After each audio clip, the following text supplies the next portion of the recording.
Oi, pessoal. Estamos aqui em mais um podcast da Paula Isanelli para a gente tratar de assuntos muito relevantes da área da saúde hoje, nesse episódio, na parte de geriatria e outros temas também que venham a convir para que a gente quebre tabus, principalmente com a chegada das redes sociais, das tecnologias e de muitas outras coisas que vêm por aí, como inteligência artificial, para que a gente consiga trabalhar melhor as informações e levar uma sociedade muito mais saudável, com longevidade, com qualidade de vida, que é o que todo mundo busca, no final das contas, é felicidade. Muita gente ainda vincula felicidade à longevidade. E hoje, mais uma vez, pousando na cidade de Salvador, tenho a honra de receber aqui o Igor Oliveira Queiroz, que é especialista clínico e é residente em geriatria. Igor, seja muito bem-vindo. Muito obrigada por você vir, por aceitar, né? Quero primeiro tirar uma dúvida, se lhe chamo de doutor, de Igor, de residente, como é que eu posso chamar? Pode chamar de Igor, por favor. Pronto, Igor. Muito obrigada por ter aceitado. Eu que agradeço. Então, como Paula bem falou, meu nome é Igor Oliveira Queiroz.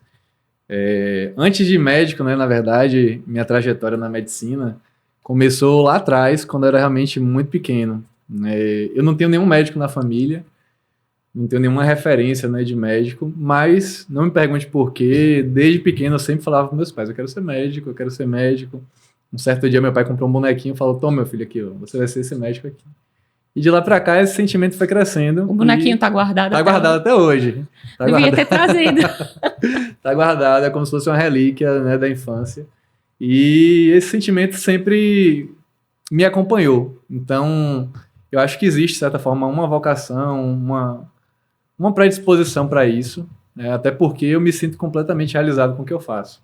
Eu acho que isso é importante. Claro que a gente faz o que a gente faz com amor, com dedicação, mas você encontrar o propósito naquilo que você faz, especialmente tratando de idoso, que é algo muito complexo, eu acho que é muito gratificante.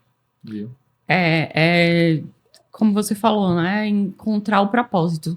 Encontrar o propósito, ele tem muito a ver também com a questão das redes sociais, com a questão do marketing digital e com a questão do marketing de forma ampla.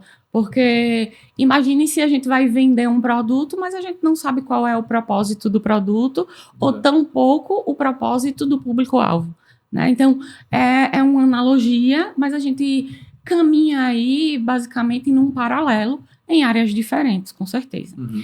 Eu só vou pedir que você se apresente por você mesmo. Se despido de médico, se despido do jaleco e diga quem é o Igor. Eu acho que o Igor é uma pessoa muito espontânea.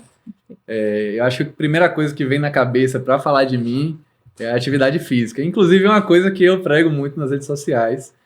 Acho que o poder transformador da atividade física. Até porque, né, só fazendo um parênteses aqui, eu passei por um acidente de carro grave em 2020. Uma colisão do meu carro com uma árvore. Então, tive um politrauma, fraturei fêmur, fraturei rádio, vários ossos. Só para o pessoal entender, né? Para a gente quebrar os tabus e falar. Sim. Mas, assim, politrauma é quando tem vários traumas em um... É um acidente que você danifica, digamos assim, o corpo todo. Então, foi coluna, foi braço, né, antebraço, perna, diversas afecções. E o que foi primordial para minha recuperação foi a fisioterapia e a atividade física, que foi incansável. E aí que a gente percebe, né? Depois que eu fiquei limitado, eu fiquei em recuperação com cadeira de rodas, andador, muleta, e eu começava a ver, rapaz, eu via as pessoas correndo na rua e sentia uma vontade de correr também. Poxa, agora que eu perdi essa possibilidade, eu sinto falta. E foi depois do politrauma que eu botei uma meta, né, de correr uma meia maratona. E a custa de muita dor, de muito sofrimento, não foi fácil. E agora, nesse domingo, né, agora eu vou correr com meu irmão a primeira meia maratona, e vai ser de farol a farol. Então tá aí o poder transformador da atividade física.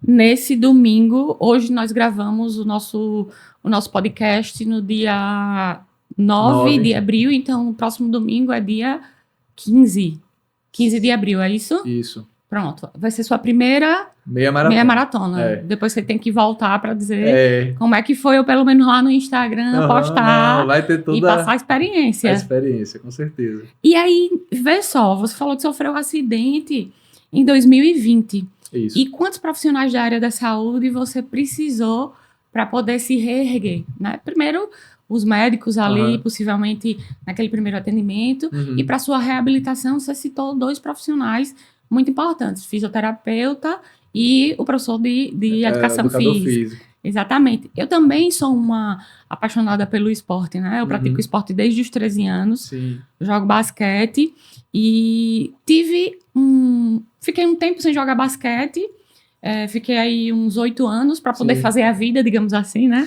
Estudar, passar em concurso, criar empresa. E nesse tempo, quando eu voltei a jogar basquete, eu rompi o ligamento do joelho. E aí foi muito triste, porque todo o meu vínculo de amizade vem do esporte, né? Então, eu me afastei completamente, aí fiz a cirurgia, fiz tratamento, tudo certinho, lá em Maceió, onde eu moro. Né? E aí me preparei com médico, ortopedista, fisioterapia, fazia fisioterapia na quadra de basquete, para poder voltar a jogar para campeonatos brasileiros, representando o meu estado. E quando eu voltei, eu adquiri uma fratura por estresse no quadril. E aí eu tratei essa aqui em Salvador. E aí eu fiquei mais um ano parado. Eu tô falando aí de 2017, 2018 e 2019. 3 anos parado, muito tempo. Então eu olhava desse mesmo jeito que você falou aí, as minhas amigas jogando basquete e eu na arquibancada. Poxa, eu queria estar ali sentindo aquela adrenalina. Eu tentei fazer de uma outra forma, ir para os bastidores, o qual eu estou até hoje também, mas já retornei como atleta. Sinto muitas dores. Digo a você, canalite, se você ficar 2 dias sem jogar, canalite, depois se puder explicar o que é canalite, você explica, mas tirando um pouquinho do esporte, como você falou, você naquela condição, viu as pessoas daquele jeito, você vislumbrou algo. Foi naquele momento que você despertou a residência? Não, na verdade eu estava durante, o acidente ocorreu, né, no período da minha primeira residência, são 2 anos de clínica médica, então foi logo no começo, então imagine que foi um acidente grave que aconteceu bem no ápice da pandemia, então meados de 2020, junho de 2020, então tava aquele alvoroço todo, né, ninguém sabia o que esperar direito, mas o que na verdade eu pude mudar é que existe um Igor, um médico, na verdade, antes do acidente, e um médico depois do acidente. Porque, por mais que a gente lide diariamente, né, com vidas, com sofrimento, no momento que você troca de papel e você assume a postura de paciente e você sente as dores de um acesso venoso, você toma banho no leito, você às vezes percebe que um analgésico ele não foi feito no horário adequado, você precisa de uma sonda, fralda, você perde sua autonomia e você vê também a importância de toda a equipe. Então não é um profissional, um único profissional, é todo um conjunto. E a partir daí eu mudei muito a minha abordagem no doente. Eu sempre peço, hoje em dia eu tenho uma visão do tipo, será que vale a pena pedir esse exame hoje, furar esse paciente, né, infligir essa dor? Será que vale a pena manter mais tempo internado? Porque realmente para o médico, ele está ali todo dia, é só mais um paciente, mas para o paciente é o pior dia da vida dele. Então a gente às vezes não tem essa consciência, e depois do acidente eu tive muito mais essa visão, né, de caminhar lado a lado. E também, eu digo, por exemplo, ontem eu estava com um paciente no hospital que eu trabalho, que foi vítima de um politrauma, né, um acidente automobilístico, parecido com o meu, e acaba que eu levo a minha história para esses pacientes e acaba motivando eles. Isso é muito legal, essa troca. Eu falo, eu sou seu médico hoje aqui, eu estou cuidando de você, mas eu já estive no seu lugar, então não jogue a toalha, não desista. Confie no processo e com muita reabilitação, força de vontade, a gente consegue alcançar um resultado bacana. Algo que a gente traz também das redes sociais, do mundo digital, é a humanização. Que pouca gente trabalha com a humanização. E tem gente que acha que humanizar uma rede social, e eu não estou aqui me limitando ao Instagram, não. Estou falando de todo o universo de rede social. É você colocar uma foto de biquíni, é você colocar uma foto de sunga, você está na praia, você mostrar que está almoçando. Não, humanizar representa muita coisa. Humanizar é exatamente isso. Tem uma postagem sua, inclusive, eu confesso que eu fiquei com os olhos cheios de lágrimas. Que foi, você tirou foto, eu não sei, não lembro agora se você estava atendendo um paciente por telefone ou se você estava mostrando a foto para alguém. Uma moça. Exato. Não, o que acontece? É uma paciente que eu atendi quando estava internada e ela acompanha agora no ambulatório. E foi uma paciente que a gente formou um vínculo muito forte, que ela chegou com uma depressão muito grave, ela não se alimentava. E o cuidado não se limitou ao cuidado medicamentoso cientificista. Então foi um cuidado de conversa, foi atenção aos detalhes, foi saber a roupa que ela gostava, então lavava a roupa, levava meia, pintava a unha, a gente fazia festa para ela, então criou um vínculo muito forte. E, de uma forma completamente inesperada, ela chegou na consulta de retorno e eu mostrei uma foto nossa, antiga. Mostrei para ela, ó, Dona Maria, como é que você tá? Diferente, agora não tá melhor. Aí a filha que estava com ela olhou para mim e falou, doutor, você não vai acreditar. Essa foto que o senhor tá mostrando, ela deixa no celular dela. É o plano de fundo do celular. Para você ver, né? Aí a gente vem pro poder da mente, né? Eu acredito muito no poder da mente. E às vezes eu deixo coisas no plano do meu celular pensando nisso. Sei onde eu quero chegar, algo que me dê forças. Sim. Mas só de você falar aí eu fiquei toda arrepiada. E isso é humanizar, né? Quantas pessoas não gostariam de entrar na rede social de um médico e ver uma história como essa? E ver que não é só um médico que vai lá, prescreve a medicação e vai embora. Mas que tem todo esse cuidado. Lógico, requer um trabalho maior? Requer. Muito. Requer uma doação maior? Requer, mas são escolhas. Aí é a escolha do médico Igor e a escolha de outro médico Igor. E aí cabe ao profissional saber que tipo de profissional ele quer ser. Sim. E como ele quer passar isso. Agora, a gente do outro lado, do ponto de vista do marketing, a gente tem que entender e mostrar para as pessoas exatamente essa sua imagem. A imagem verdadeira do Dr. Igor. Porque também não adianta a gente trabalhar o Dr. Igor, que vai lá, que cuida dos pacientes, mas que ele só está fingindo que se preocupa com a cor da roupa da pessoa, né? Isso é mentira. Isso daí é uma barreira que não se quebra. Sim. Né? Então, não vai para frente. Uma coisa que você citou que muito interessante, que me surpreendeu no nosso pré-bate-papo aqui, é que você só aderiu às redes sociais no ano passado, no caso de 2023. Isso. Você hoje tem quase 2.000 seguidores. Sim. Acho que entre 1.300 e 1.900, não me falha a memória. Mas como se deu isso? Porque o desejo de entrar nas redes sociais, no Instagram sobretudo. Eu acho que o Instagram, assim, sempre foi uma barreira que eu tinha. Nunca tive muita familiaridade com rede social. Porque a gente sabe, assim, nosso dia a dia é corrido, são muitas atividades que a gente está envolvido e demanda tempo você construir uma imagem, construir um perfil. Mas eu me ative muito nesse meu traço, nessa paixão por ensinar. Então eu falei, eu posso levar a minha habilidade, a minha bagagem que eu tenho no ensino, da medicina, para a rede social no intuito de informar a população leiga sobre diversas dúvidas e condições muito frequentes no envelhecimento. Então a ideia principal surgiu dessa possibilidade de ser um veículo de informação, né, que eu pudesse levar o meu conteúdo, a minha experiência, numa linguagem acessível, acho que é o mais importante. Não adianta você ter muito conhecimento e não saber passar isso para o paciente, passar isso para a população.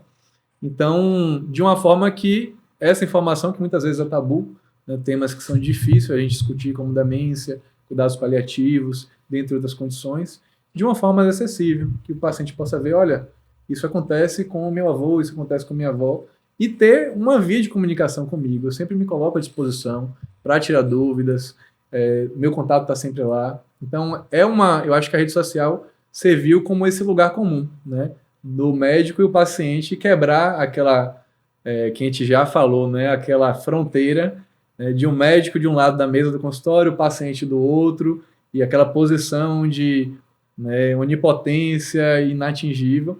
Hoje não, a gente conversa no mesmo patamar e constrói um plano de cuidado, não é uma construção com o paciente, não mais uma imposição.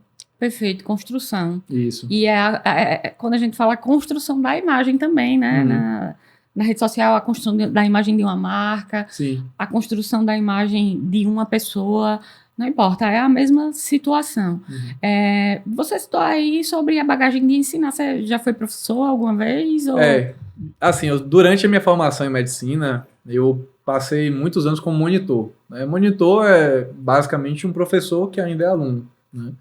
Então foram 3 semestres, 1 ano e meio como monitor, e ainda participação em ligas estudantis, que a gente se reúne, fazia cursos, né, de capacitação.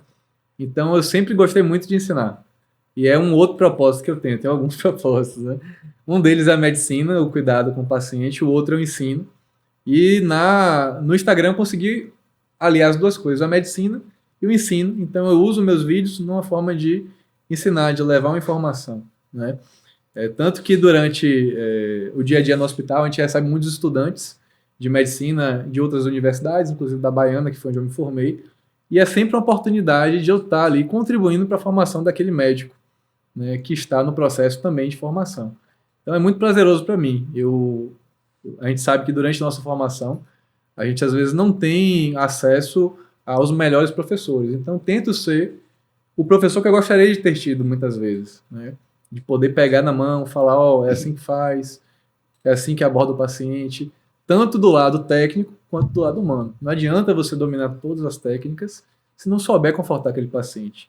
Ainda mais na geriatria, que muitas vezes a gente se vê diante da finitude, né? Que a gente começa a abordagem do cuidado paliativo, que é muito mais do que a cura, é o conforto, é o cuidado. Então, medicina não é só curar, é confortar sempre. E aí ver, né, como um assunto vai puxando o outro. Você falou aí sobre influenciar.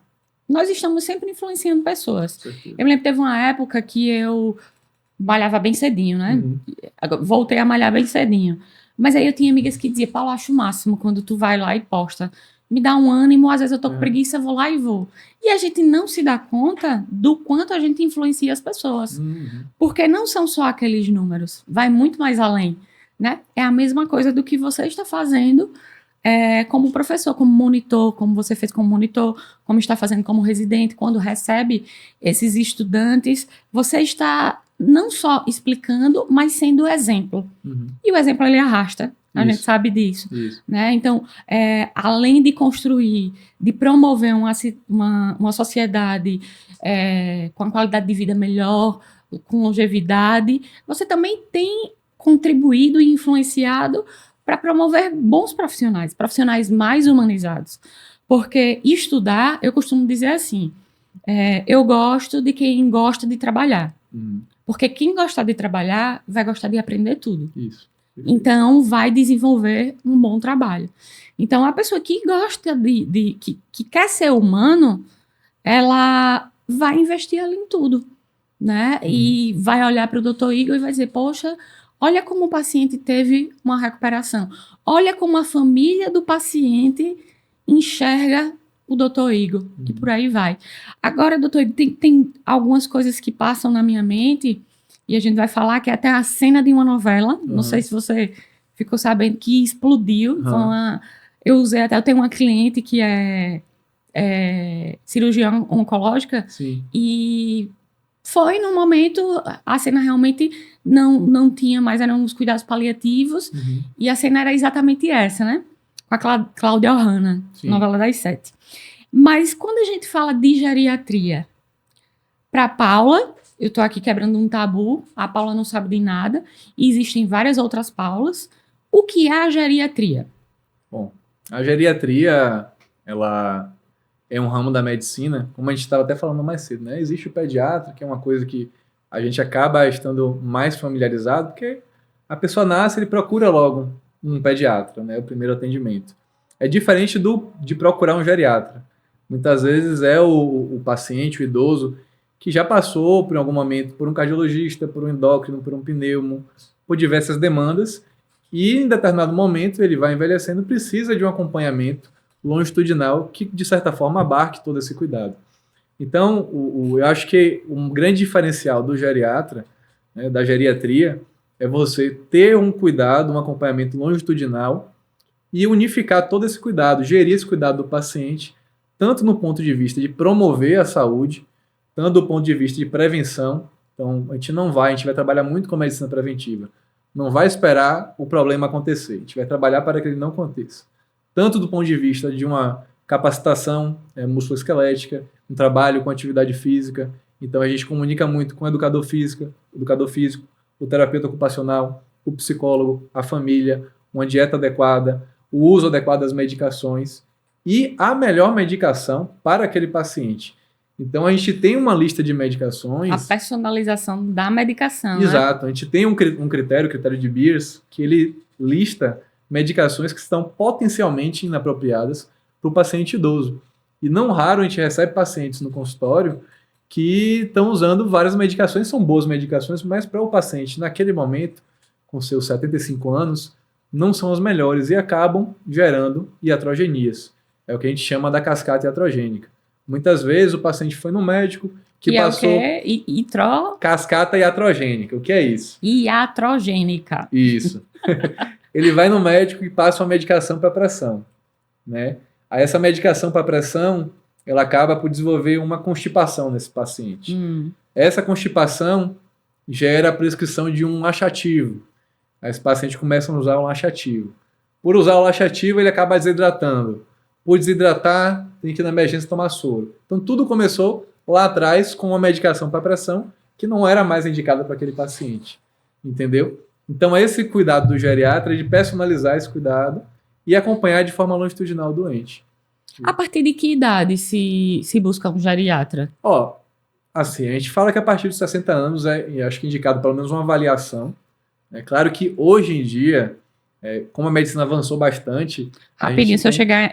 Eu vou... A gente vai terminar o podcast. Sim. Minha mãe tem 62 anos, eu vou ligar para ela e vou dizer, mãe, vou agendar uma consulta com o geriatra. E quero ver se ela vai desligar na minha cara. Pronto, vamos fazer assim. Depois eu vou dizer o resultado. Então, hoje em dia, com os avanços que a gente vem tendo da medicina desde do meados do século passado até agora, a expectativa de vida aumentou bastante.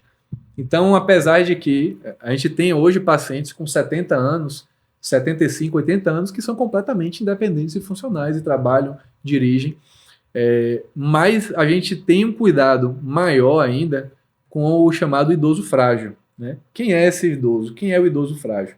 O idoso frágil é aquele indivíduo que ele já tem, muitas vezes, um grande número de doenças, né? Muitas comorbidades, multimorbidades, de forma que ele fica mais susceptível a qualquer tipo de estressor. Ou seja, muitas vezes o paciente que, quando pega uma pneumonia, ele fica mais debilitado, às vezes precisa ser internado. É o paciente que, se por algum motivo tiver uma gastroenterite, ele tem uma propensão maior de desidratar e levar a uma disfunção renal. Então, qualquer tipo de agravo que aconteça com esse paciente tem uma dimensão muito maior e demanda mais cuidado. Então, esse perfil de paciente, que é o idoso frágil, é o que a gente vem lutando para evitar que tenha um pior desfecho. Porque assim, como é que eu posso falar? Você tem um paciente idoso, né, uma pessoa idosa, que ela é robusta e independente para suas atividades, e em um determinado momento a família traz para a gente a queixa: doutor, 1 ano ou 2 para cá, ele vem saindo menos de casa, fica mais deitado, perdeu peso, ele fala que está sempre cansado, sem energia, não quer mais comer. Isso tem sempre um gatilho. E nossa maior busca hoje em dia é identificar o que é que leva o paciente a se tornar um idoso frágil, né? Que é o que mais contribui para o seu declínio, e muitas vezes a perda de massa muscular, a sarcopenia, que acaba limitando toda a autonomia desse indivíduo. Sarcopenia é a perda de massa muscular. Isso. Para deixar claro aqui para quem está assistindo a a perda gente. de massa muscular. Perfeito. Nós temos também a dor do paciente, né? Assim, nós costumamos despertar a dor do paciente, descobrir, enquanto estrategista de marketing, né? Vamos supor que eu estou aqui trabalhando para o Dr. Igor, e aí eu preciso entender qual é a dor do paciente do Dr. Igor. E baseado nisso, traçar estratégias para que essas pessoas cheguem até você, né? Você já apontou várias dores, Mas nós temos, além dos tabus que nós falamos aqui, de que é levar informação fácil e simples, é a aceitação. Então, quando a gente trabalha com informações, né, mostrando também para a família, porque eu acho que existe essa renegação da família, e é um achismo da Paula por não ser da área de medicina, traz esse conflito e esse embate do paciente ser cuidado pelo médico geriatra.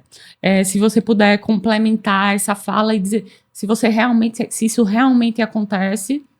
A gente vê na prática, não é incomum o paciente ele ter um certo preconceito, né, um certo estigma, pensar, agora eu estou indo para o geriatra, eu estou vestindo, né, a camisa de que eu sou idoso, de que eu envelheci.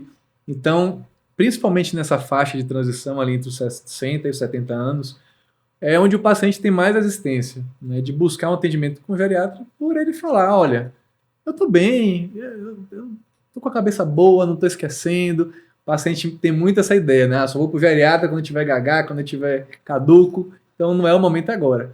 E qual é a ideia de você começar o acompanhamento mais precoce com o geriatra? É a prevenção.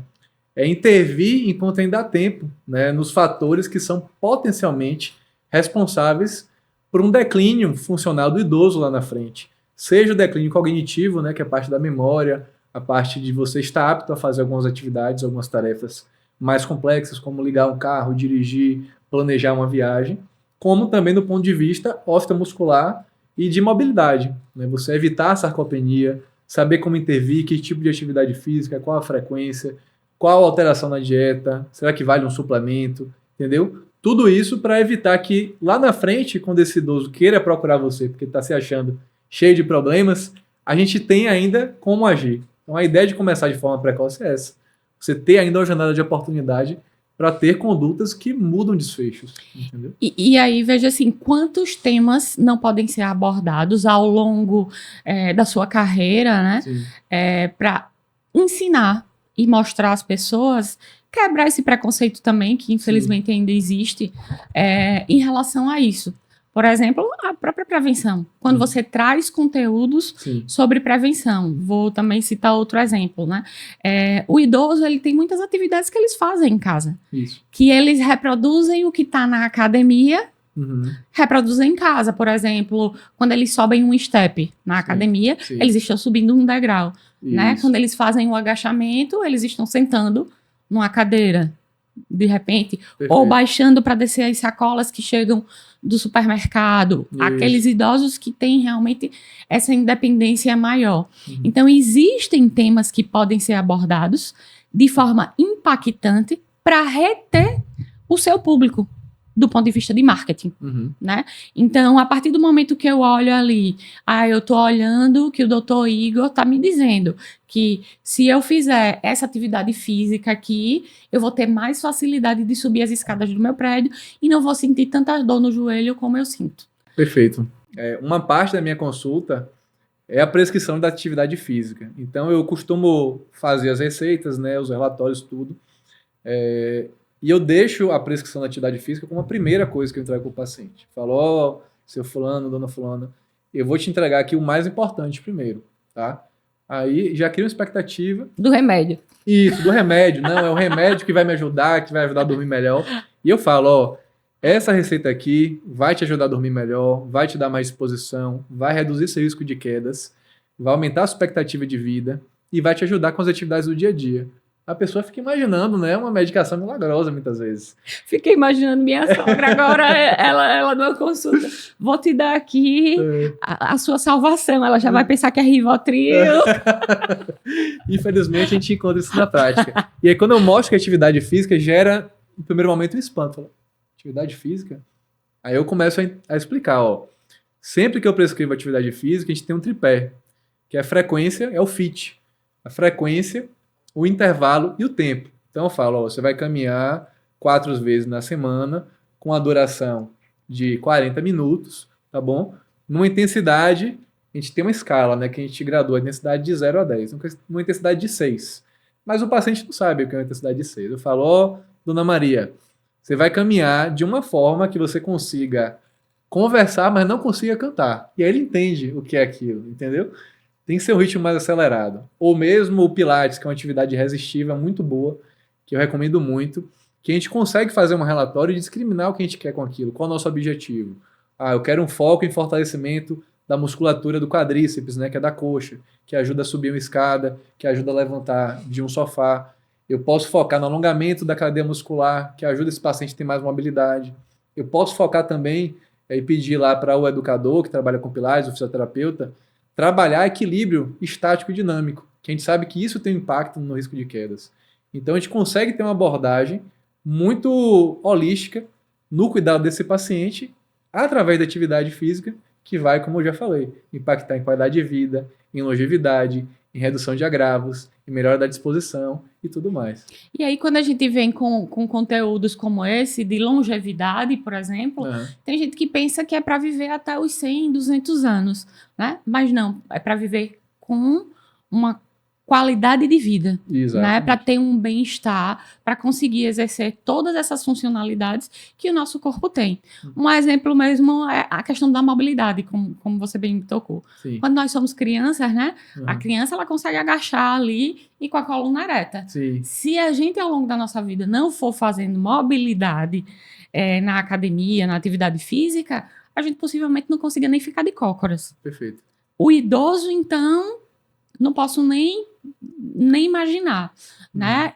Imagine subir uma escada, a dificuldade que existe para levantar de uma cama, por exemplo, né? E ainda existem a questão dos idosos obesos. Isso. Que deve ter mais alguma dificuldade nessas situações. Não apenas a demência, como a gente citou, que eu acho que é um tema muito mais impactante, né? A obesidade é um tema muito mais presente na vida das pessoas, mais comum, digamos assim. A gente ouve falar mais, né? Exato, a gente ouve falar muito mais. Tanto a nível de SUS, como a nível de consultas particulares também, né? E aí a gente vem com a retenção do seu público para entender qual é a mensagem que você quer passar. Que não é que você quer pegar aquele paciente e ganhar dinheiro, como muita gente acha. Vamos voltar lá do início da nossa conversa, quebrar o tabu do médico. Não, é a humanização. O seu propósito, o propósito que o doutor Igor encontrou, né, que é levar a qualidade de vida. Isso. Então, quando você retém o seu público ali, ou seja, você sabe qual é a dor do seu público, que é viver melhor, né? Ou ele está sentindo dor mesmo, vamos pensar dessa forma. Ou a família identifica também traços que ele precisa do geriatra. Se ainda existir a renegação, a rejeição por parte do próprio paciente, né? Então, o público ele se prende ali na sua rede social e começa a consumir teu conteúdo. E a partir do momento, por exemplo, que você posta uma foto, como eu disse, dessa, que me encheu os olhos de lágrimas, que eu fiquei, acho que 5 segundos a mais do que ficaria ali, você não para de aparecer para mim. Entendi. É assim que funciona, né? É assim que funciona o algoritmo. E assim, nós funcionamos por interesses humanos. Não importa o que aconteça, não importa a tecnologia que venha. O meu desejo, ele é humano. O meu trabalho talvez seja despertar o desejo em você, como eu disse, descobrir a dor. Mas o desejo é seu. Perfeito. Né? A gente vem com a dopamina, com todos esses hormônios que explodem, que traz felicidade, né? Que nos deixa triste também, os outros hormônios. Então a gente precisa, se você quiser vender clonazepam, é só você botar um filme de tristeza aí, jogar depressão na cara da pessoa, que você vai ficar rico vendendo isso. É a mesma coisa um personal trainer. Né? Se você quiser, tudo isso é muito bem pensado, são estratégias, né? Mas o sentimento, ele é humano. E aí a gente volta para humanização, personalização de uma rede social. E identidade visual também, que é muito importante. Como você aderiu à sua rede social? Ano passado, não estou aqui para fazer nenhuma análise, longe de mim, o que eu quero de fato é quebrar tabu, é incentivar que outras pessoas façam isso que você está fazendo. Pode ser que chegue em algum momento que você não consiga fazer mais por conta das demandas, quando acabe a residência, comece a atender muito, e aí eu tô aqui para você me contratar, tá certo? Mas que outros profissionais se influenciem através de você. Isso. Né? Que vejam que aquelas informações são sérias e que dão certo, que as pessoas param para olhar. Não adianta você postar por postar. Hoje eu tô aqui conversando com a Paula, tive um insight e vou postar sobre obesidade. Uhum. Mas o quê? É funcional? As pessoas querem saber sobre isso? Uhum. Você não tem que falar sobre o que você quer falar. Você tem que falar sobre o que as pessoas querem ouvir de uma forma estratégica. Isso. Dentro daquilo que você vende. Você vende consulta para idosos. Né? Você vende qualidade de vida, me perdoe. Também. Você vende qualidade de vida para os idosos. Então, existe essa estratégia. Em algum momento, apesar do pouco tempo no Instagram, você chegou a pensar dessa forma ao criar conteúdos? Sim, eu tento... Sempre que eu vou pensar numa ideia para um vídeo ou uma postagem nova, eu tento sondar de alguma forma, através dos stories, de enquetes, né, de perguntas, qual seria a maior dúvida, né, do público, né? Recentemente eu coloquei uma enquete que eu pensei em 4 temas assim, que são fruto de muita dúvida no consultório, no dia a dia que a gente recebe. Eu elenquei doença de Parkinson, demência, insônia nos idosos e acho que cuidados paliativos. E foi praticamente um empate dos 4 temas, assim. E realmente há muita dúvida nesses 4. Talvez se fizesse um de cada, acho que seria até o mais interessante, porque estaria abarcando todo esse público. Vou dar uma dica, você pode fazer uma série. 4 postagens, hoje um mês vai falar sobre Parkinson, toda quinta você fala sobre Parkinson. No próximo mês, toda quinta você fala sobre demência. E aí, aí você vai reter o seu público vai começar, a sua audiência vai começar a esperar aquele dia, aquele horário. Já cria uma expectativa no vídeo, naquele dia, né, abordando algum tema e também a gente usando esse jogo com os stories, né, para sondar um pouco, né, sentir um pouco qual é a demanda do público, porque a gente às vezes tem uma impressão de temas que são mais relevantes através de estudo, através da prática, mas a população às vezes viu falar na mídia de alguma coisa e quer saber mais sobre aquilo, que talvez não seja muito o que você está vendo na prática naquele momento, né, naquela semana ou naquele mês, entendeu? E para além disso, a gente não consegue mensurar, a depender da estratégia que for usada no marketing, Sim. Quanto que está sendo convertido de paciente para você da sua rede social. Né? Então, assim, de forma orgânica. Então, a gente não tem como precisar, mas a gente tem como trabalhar as estratégias para fazer com que as pessoas comecem a lhe procurar como um produtor de conteúdo, como um influenciador, por exemplo. Eita, o que é Parkinson? Eu vi um doutor que falou sobre Parkinson. Perfeito. Vou te mandar esse vídeo. Tem um vídeo que eu mando muito, que é do Guto Galamba. Sim. Eu até hoje não sei se o Guto Galamba ele é nutricionista, personal trainer ou se ele é doido. Mas ele dá certo lá no que ele faz, tá feliz, tá tudo bem. Né? E ele tem um vídeo que ele começa assim, eu acho que são 20 segundinhos de vídeo. Ele fala das pedras, as cores das pedras que ajudam a emagrecer. E aí eu gosto muito dessas coisas e comecei a assistir, a pedra azul te traz isso, a pedra vermelha te traz isso, não sei o que, e no fim ele termina com a pedra verde. Sim. Aí ele diz, e a pedra verde você deixa de lado, deixa de ser preguiçoso e vai malhar, porque isso aqui não adianta de nada. Cria uma expectativa, né? Exatamente. E no final ele diz a verdade nua e crua. Pode ser sim que exista alguma técnica ali, mas o que ele quis passar é que se levanta da cadeira e vai fazer a atividade. Se não tiver essa iniciativa, se você não for atrás, então a gente não adianta a gente delegar o trabalho todo para uma medicação ou para o fisioterapeuta ou para o educador. O mais importante é você conseguir se engajar, ou então a equipe, né, o médico, a equipe, conseguir o engajamento do indivíduo, né, para que ele tenha vontade. Ele não tem que se sentir na obrigação de ir. Ele tem que se sentir conscientizado e dele partir a iniciativa de fazer atividade, de mudar a dieta, porque isso vai ser muito mais duradouro, né? Não vai ser assim, uma obrigação a ser cumprida. Vai ser uma alteração, uma reeducação alimentar, uma reeducação de estilo de vida.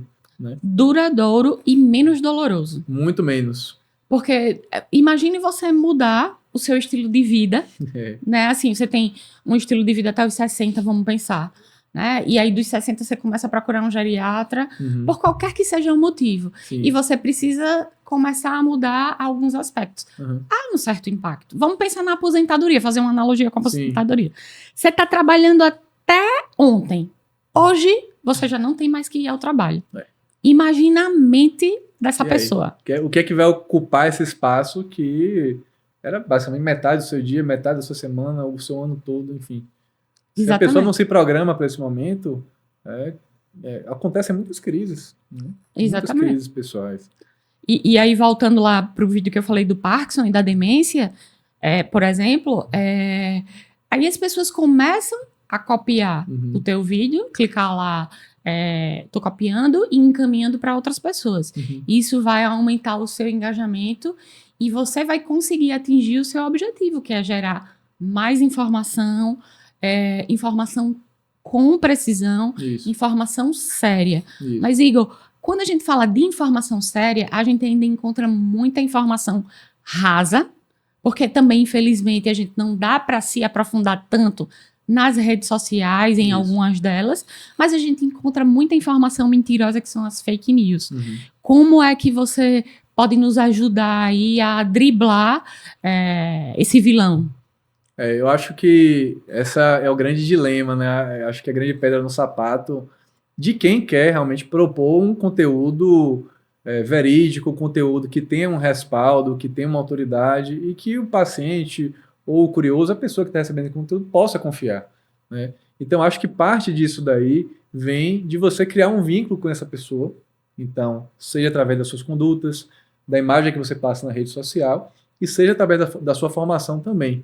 A gente sabe que existem profissionais bem formados que, de certa forma, por algum tipo de viés, seja ele mercantilista ou não, levam informação que pode não ser a melhor do ponto de vista técnico. Existem também profissionais que podem não ter a melhor formação, mas que estão preocupados em conseguir essa disseminação de conteúdo como propósito. Então, eu acho que, na verdade, como eu trabalho, eu quero levar esse conteúdo às pessoas e, por consequência, esse público ele vai voltar, vai se fidelizar, porque vai gostar do conteúdo, vai ver que é conteúdo que traz informação de uma forma acessível. Então, essa eu acho que é a forma de fidelizar a pessoa. Né? Você começa com o intuito de levar informação e, por consequência, você tem essa fidelização do cliente, né, do paciente. Por consequência e também por estratégias que a gente também pode utilizar, Sim. né? Como eu falei, a gente pode começar a trabalhar com assuntos de curiosidades, com assuntos, por exemplo, como a gente citou antes, que é sobre prevenção. Sim. E aí se aprofundando aos poucos, até que as pessoas comecem a te ver de uma forma como busca de conteúdo, tipo um Google. Vamos lá no Dr. Google Eagle, né? Sim. E te procurar dessa forma naquele assunto e te levar à autoridade de fato. Né? Quando a pessoa clica e copia o seu vídeo e começa a repassar, você começa a viralizar de uma forma que você nem imagina. Sim. Então, existem várias estratégias para isso, né? Em que a gente cria conteúdos, cria uma dinâmica de rotina também para o profissional, né? Para atingir esse resultado. Mas, obviamente, depende do objetivo Sim. do profissional. E também depende do seu público. Sim. Como a gente começou conversando, né? Existe o público que ainda renega, existe a família, existe o próprio paciente, e existe a própria sociedade, Sim. que a gente combate com ela ainda sobre esse assunto, e a gente também precisa ensinar a sociedade, ou seja, o doutor Igor precisa ensinar a sociedade que envelhecer é natural, né? E que se envelhece a partir dos 60 anos, vamos supor, ainda que você tenha aí a sua vida independente, né? Como eu te disse, eu vou dar o feedback da minha, eu tô até imaginando a reclamação que eu vou levar dela, mas que existem formas de se criar isso e você ganhar uma autoridade muito maior do que você já tem. Hoje, enquanto residente, e daqui a pouco, enquanto médico geriatra. Perfeito. Né? E aí eu queria te perguntar, assim, você sempre falou nos vídeos que você grava toda vez que eu perguntei sobre conteúdos e tal. qual conteúdo que você acha que mais deu certo nas suas postagens? Olha, eu acho que o tipo de conteúdo que eu tive assim, uma maior abrangência foi mais voltado para a abordagem da demência. Porque é uma coisa que mexe muito com o paciente, mas a carga maior é sobre a família, entendeu? Então, muitas vezes, o público-alvo ali sobre a demência não é tão exclusivamente o paciente em si, mas é um filho que cuida, é um sobrinho, é um neto, que está ali responsável pelo cuidado, e a gente sabe que na demência, em algum momento da evolução da doença, que é uma doença neurodegenerativa, progressiva, incurável, esse paciente pode ter alterações de comportamento, ficar mais agressivo, ficar mais agitado. Isso gera um problema muito grande, né, para que esse paciente durma, para que ele coopere com as atividades, para que ele tenha uma vida harmônica em casa. Então, muitas vezes a gente tentar abordar isso em vídeos, né, como é que a gente pode, de uma forma não medicamentosa, abordar essas questões comportamentais, traz muitas vezes um alívio para a família. Fala, meu tio faz isso, que eu cuido do meu tio, minha avó está desse jeito em casa, o que é que eu posso fazer? Será que botar uma música? Será que uma aromaterapia? Levar para passear no carro uma vez por semana? Isso tem impacto e muita gente não sabe, muita gente acha que é só dar medicamento, aí aumenta a dose, aí fica mais sonolento, aumenta o risco de queda, e aí vem todos os problemas de você hipermedicalizar o paciente, né? Vê que a gente falou sobre encontrar o seu público, encontrar a dor dele, para poder fazer a venda. Vamos fazer assim, né? Vamos pensar dessa forma. E aí a gente falou também sobre a diversidade do seu público. Quando você fala no tema demência, a gente também citou aqui que não se trata somente do paciente, que envolve toda essa rede de apoio que é a família, né? E que talvez comece por eles, porque dificilmente o próprio paciente vai se ver naquela situação de demência. Ele pode até perceber naquele momento, mas depois passar despercebido e não tocar no assunto com ninguém, né? Isso, logo no começo, né, da evolução da demência, o paciente pode perceber que está mais esquecido, que está um pouco diferente, mas à medida que a doença evolui, ele perde o que a gente chama de insight. Então ele perde a noção de que está doente. E muitas vezes, se a família, que é o que acontece na prática, ela começa a esperar que esse paciente tenha uma conduta que ele tinha antigamente, gera um estresse, gera um desgaste, gera agressividade, gera desvio de comportamento. Então a gente também tentar educar o familiar para como lidar com esse paciente que agora é uma outra pessoa. Tem um comportamento diferente, tem uma forma de processar informação diferente, entendeu? E o que a gente pode fazer, sem ser a medicação, para retardar isso? Existem tantas formas, né, de trabalhar, e é uma coisa que eu bato muito na tecla e tento trazer também através dos vídeos, né? Tem até um vídeo que eu já fiz, que é sobre as alterações comportamentais na demência, que elas vão ocorrer. E aí, por isso que vem a importância de um vínculo muito forte do cuidador com o paciente, que ele vai saber quem é essa pessoa, saber os temas que ele gosta. E o paciente com demência, principalmente a demência de Alzheimer, ele fica muito ligado no passado.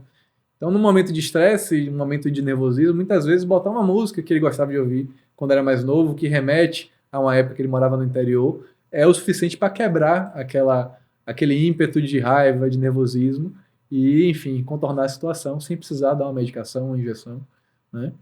Perfeito. E aí a gente vê assim, o quão é abrangente. Quantas pessoas a gente não está levando informação, quebrando tabus, mostrando o quanto é importante você ter esse conhecimento e disseminar também. O conhecimento sério, lógico. O conhecimento que a gente sabe que é verídico, né, do profissional que está comprometido com aquilo, com a humanização, com a personalização, com todos os temas que nós falamos aqui e que foram muito bem tratados, finalizando aqui com o tema demência, que traz também o apoio da família, que volto a dizer, é mais um público que às vezes a gente pensa que não alcança através das redes sociais, mas alcança sim, porque eu tenho um pai, eu tenho uma mãe, e eu preciso ficar alerta a isso. Então, como eu disse, que fiquei presa lá naquela tua postagem, que agora você só vive aparecendo para mim, né? Então, de repente vai aparecer o vídeo para mim da demência e eu vou prestar mais atenção na minha mãe, vou prestar mais atenção numa tia minha. E quantas Paulas não podem ser consumidas por isso, né? Então, a rede social, ela tem um impacto gigantesco que a gente não consegue nem mensurar. né? Se eu pudesse trazer aqui números, eu traria, tem vários números, lógico, né? As pessoas gostam de consumir entretenimento, Sim, mas dentro do entretenimento tem que existir assunto sério, com tem que certeza. existir bom conteúdo e tem que existir, com certeza, a boa informação e o ensino. Como você falou, que veio aí, que gosta de ensinar Bastante. e que criou a rede social pensando também nesse lado. E não esqueça, quando se formar e não tiver mais tempo, já sabe quem contratar Eu sei. para a rede social. Foi até uma coisa que você falou, essa questão de levar informação, porque outro ponto importantíssimo existem alterações, tem dois termos na geriatria que causam muita confusão. Um é senilidade e o outro é senescência. Ou seja, senilidade são alterações patológicas do envelhecimento, que a gente não espera que aconteçam, e senescência são as alterações esperadas com o envelhecimento. Então, muitas vezes, o paciente chega no consultório, chega na consulta, com queixas que elas são comuns ao envelhecimento, elas são esperadas. Uma queixa muito comum, acho que é a mais comum de todas, é a insônia. Então, o paciente chega, doutor, eu tô com insônia, não consigo mais dormir, eu vou me deitar, quando dá 3 da manhã eu já tô acordado, e o que é que eu faço? Minha vizinha tá usando o Rivotril e para ela foi maravilhoso, eu tô pensando em usar. Aí eu explico, um exemplo agora, essa semana. Uma paciente, nome fictício Maria, dona Maria, que hora você vai dormir? Ela, doutor, deito 8 horas. Eu, perfeito. E dorme, durmo, tá, beleza. E que horas a senhora acorda? Ah, eu acordo por volta de 2 da manhã. Eu falei, deixa eu explicar uma coisa.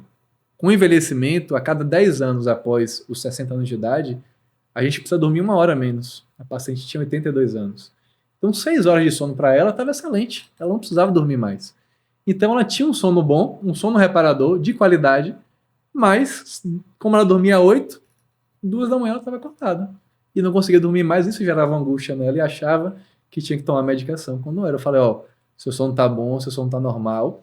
E o que é que a gente faz nesses casos? Né? Algumas vezes a gente chama isso de avanço de fase de sono. O paciente sente sono muito cedo, dorme mais cedo e acorda muito cedo também. Aí a ideia é expor a luz, né, de noite, deixar a luz ligada, fazer alguma atividade para que ele vá dormir mais tarde.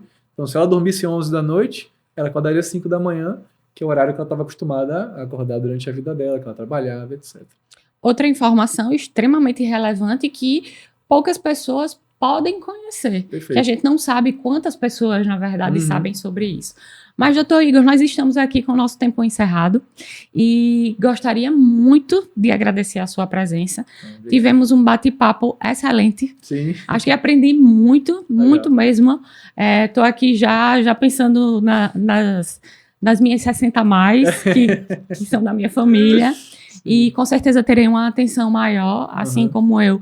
Espero que outras pessoas sejam contaminadas por isso, que a sua rede social consiga e continue progredindo, né, levando em consideração que você começou ano passado visando aí o ensino, essa parte do seu lado de professor, mas não perca isso, né? É muito importante essa parte de você influenciar também os seus outros colegas de trabalho, como nós conversamos aqui. Então, eu só tenho que lhe agradecer por essa aula que você nos deu aqui e tenho certeza que muita gente também vai agradecer por essa aula. Tomara, esse é o objetivo principal. Eu agradeço também a oportunidade. É sempre bom estar fazendo uma coisa que eu gosto, né, que é disseminar a informação médica, a educação médica. Então, como você falou, é uma troca de conteúdos, é uma troca de informações não só com o familiar, não só com o paciente, com os colegas também, né, para ter essa visão mais ampla do paciente geriátrico que merece um olhar mais particularizado. Pessoal, hoje finalizamos o nosso podcast com o Dr. Igor Oliveira Queiroz e aguardem os nossos próximos episódios, que vem muito assunto bom por aí, não só sobre saúde, mas sobre marketing também e posicionamento para você melhorar a sua marca cada vez mais.